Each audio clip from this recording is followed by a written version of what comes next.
बोलिए सदगुरु कबीर साहिब की जय। अजर अमर त्रय काल जो अनंत चेतन, निज अनुभव से जान जात जो शांति तेज घन, निर्विकार निर्द्वंद सदा सर्वोपरि सोए, तेहित दिव्य रहनि उद्बोधक जोए। विघ्न हरण मंगल करण तहि नित्य ध्यावत, शेष झुकावत दास श्री गुरुवर के चरण चित।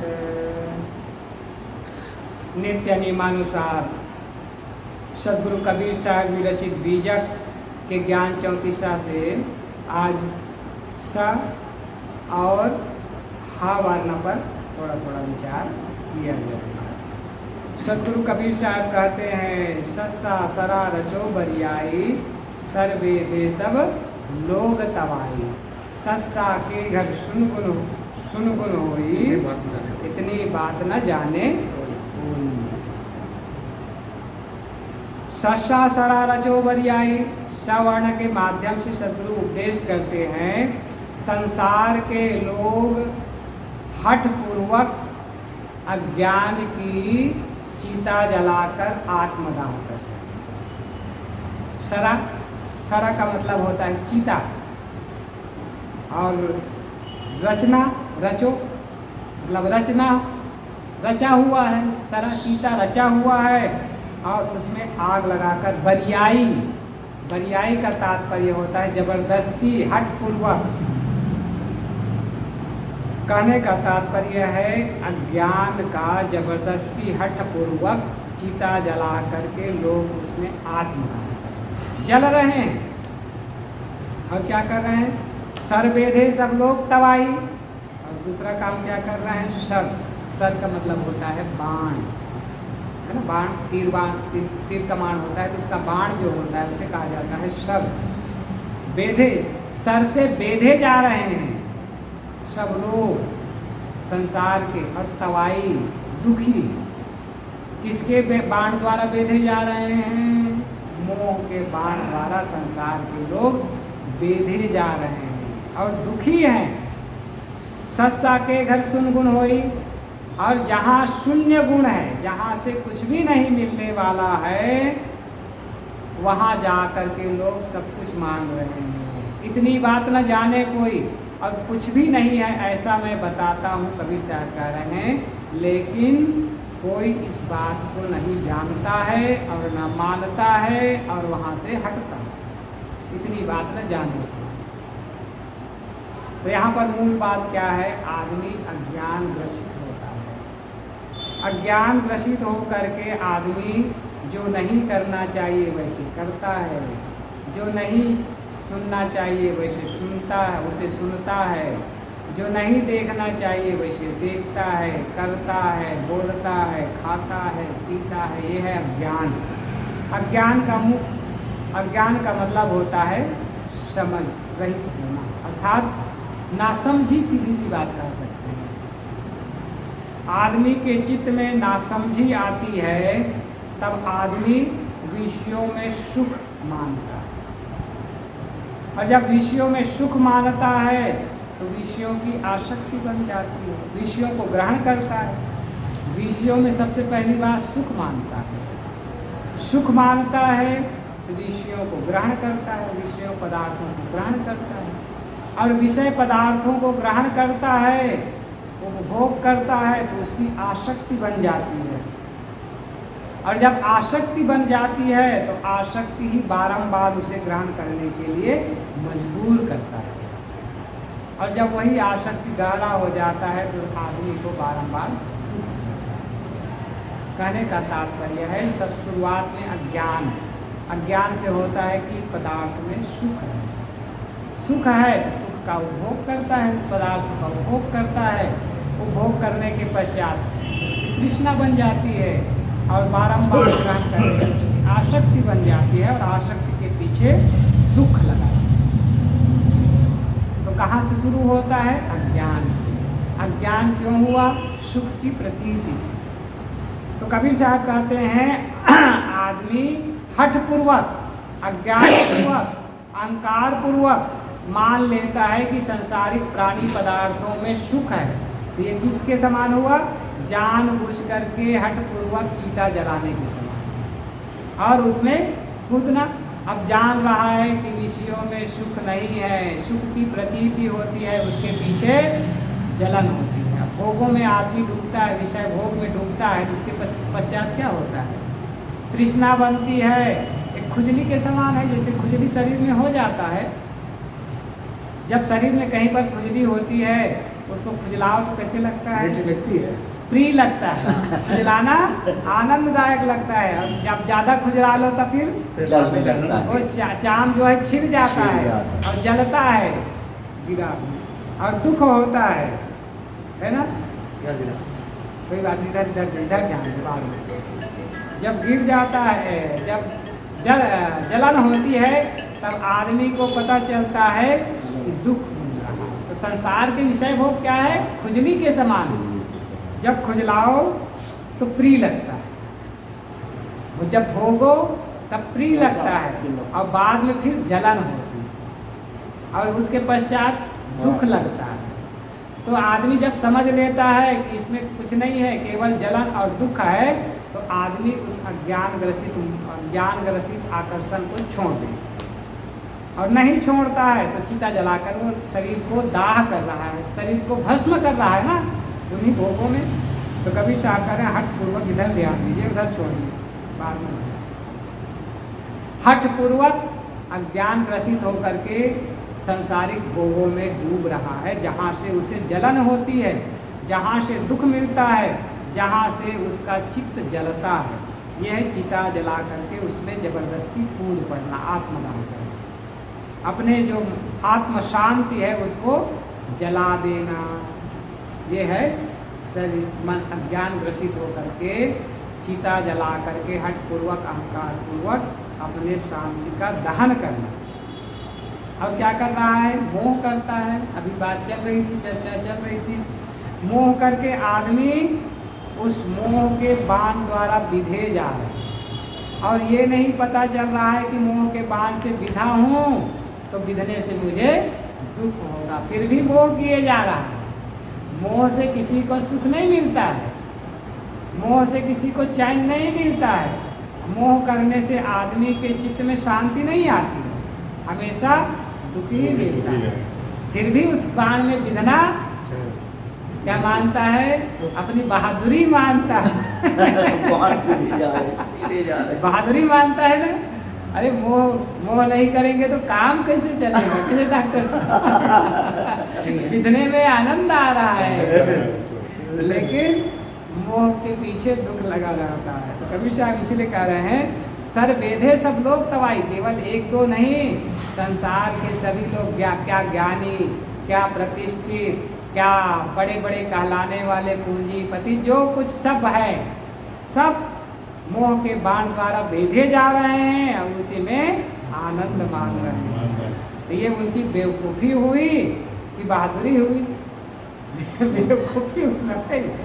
जब समझ रहे हैं कि बाण से विधने का फल ही होता है दुख, है ना, तो मोह रूपी बाण से जब विध रहे हो तो दुख सुख कैसे मिलेगा?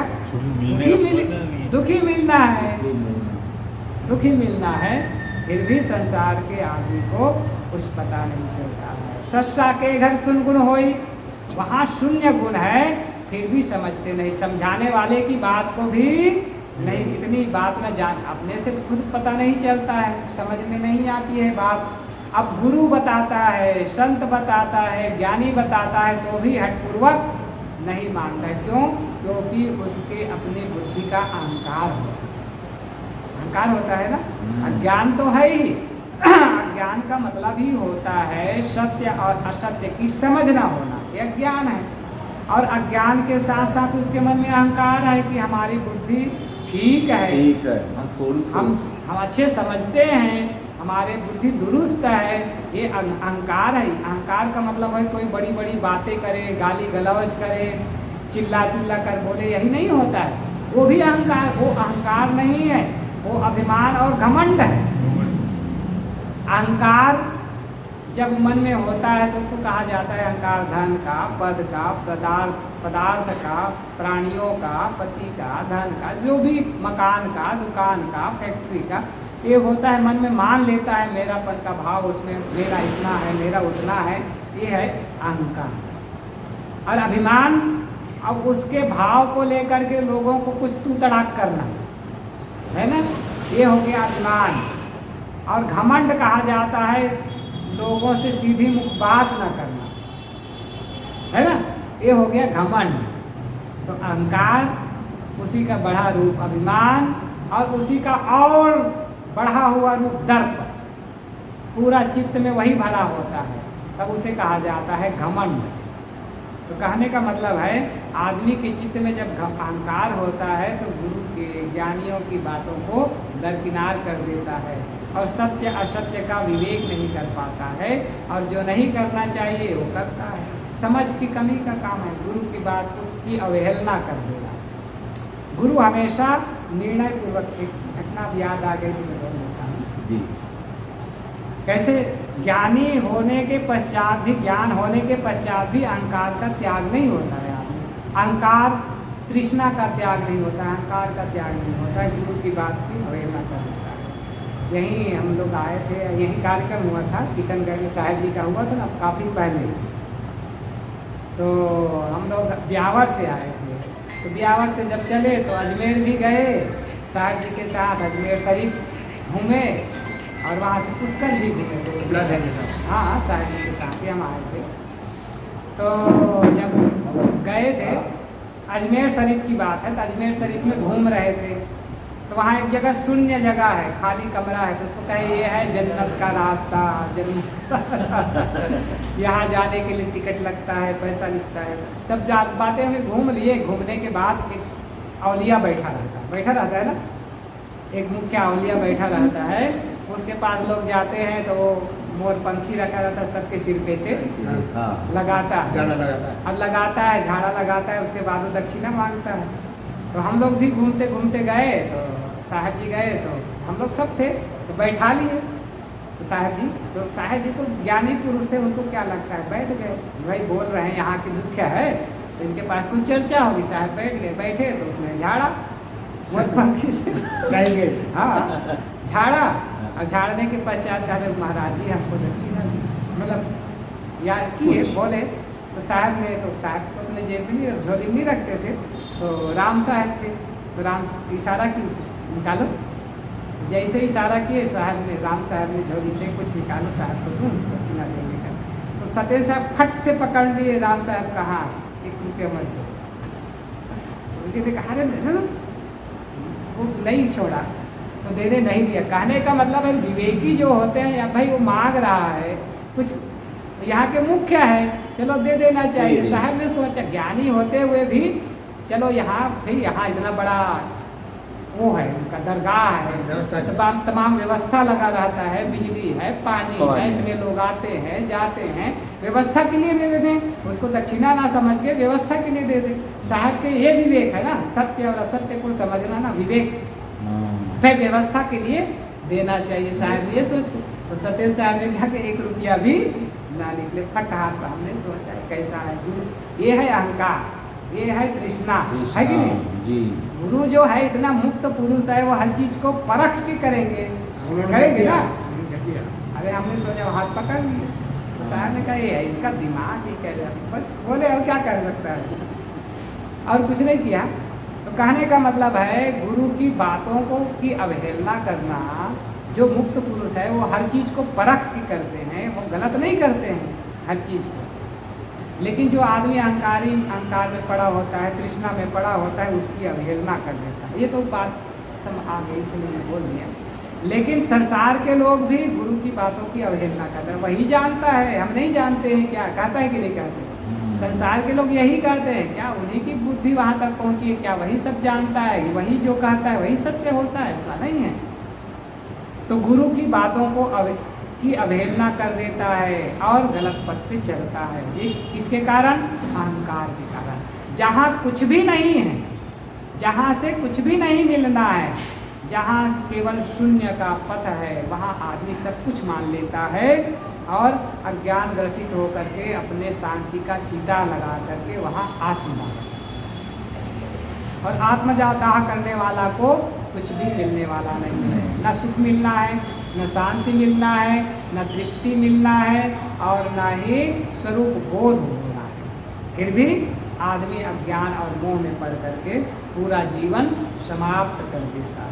कभी शादी करने का मतलब है सत्सा सरा रचो बरियाई, सर्वे सब लोग तवाई, सत्सा के घर सुनगुन होई, इतनी बात ना जाने को। इतनी छोटी सी बात को संसार के लोग समझ नहीं पाते हैं, और अज्ञान में ग्रसित होकर के मनुष्य जीवन सुंदर मिला हुआ है उसे शून्य में खो देते हैं। धोखा में, कुल मिलाकर के धोखा में उम्र सब खोए गए, बीत गए।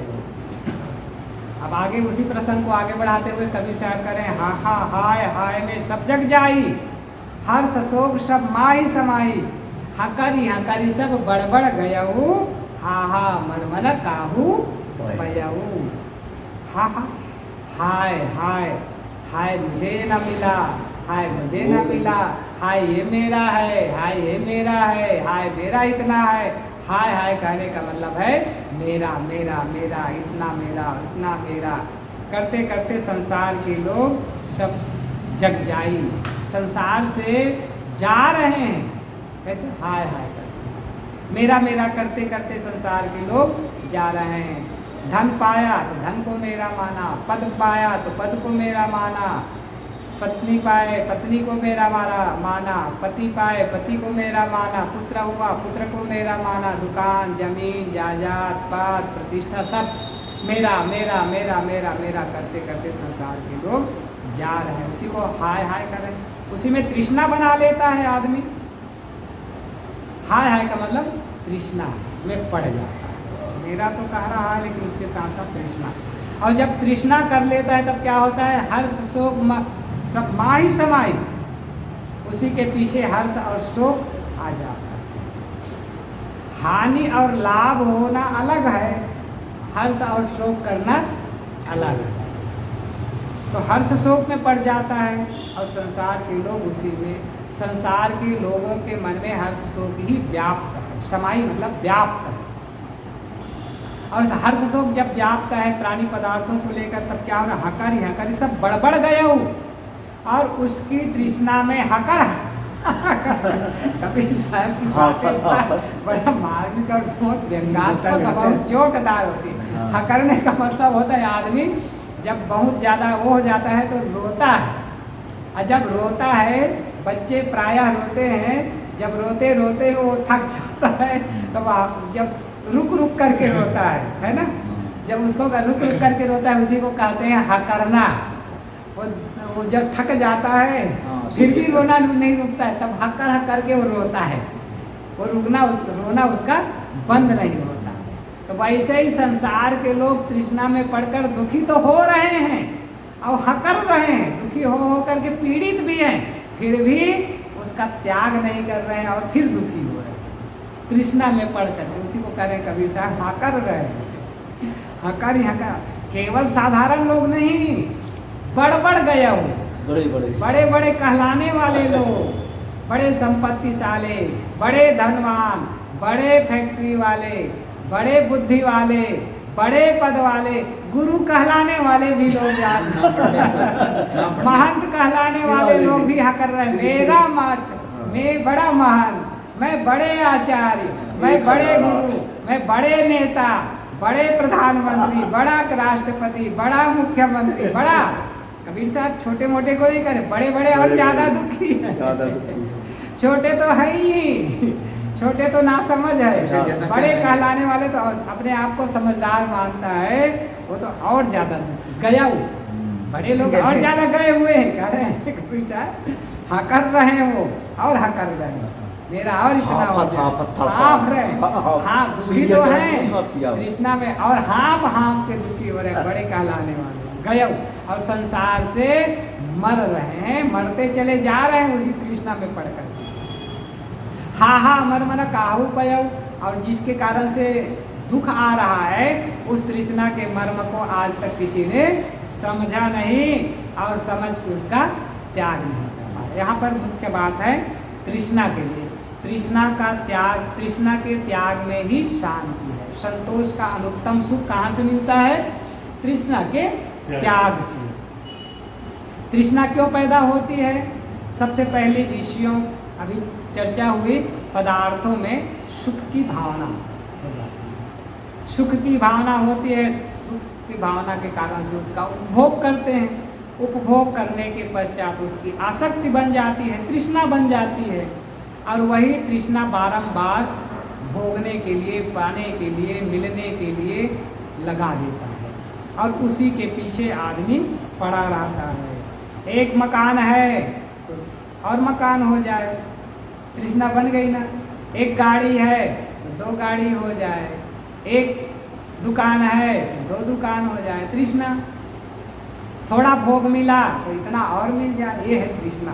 हाय हाय, इसी को कबीर साहब करें, हाय हाय, इतना इतना और हो जाए, इतना और हो जाए, इतना और हो जाए। शाम तक के काम में लगे हुए हैं, इतना और आ जाता तो तब मन को पूरा। भाई मन को पूरा नहीं पड़ेगा, तृष्णा की कोई समाप्ति नहीं होती है। जितना भी है, इसलिए इंद्र दास का है, जो 10 20 50 भय शत होए 1000 तो लाख मंगेगी, कोटि अरब खरब असंख्य पृथ्वीपति होने की चाह जगेगी, सुंदर एक संतोष बिना सठ, तेरी तो भूख कभी ना बुझेगी।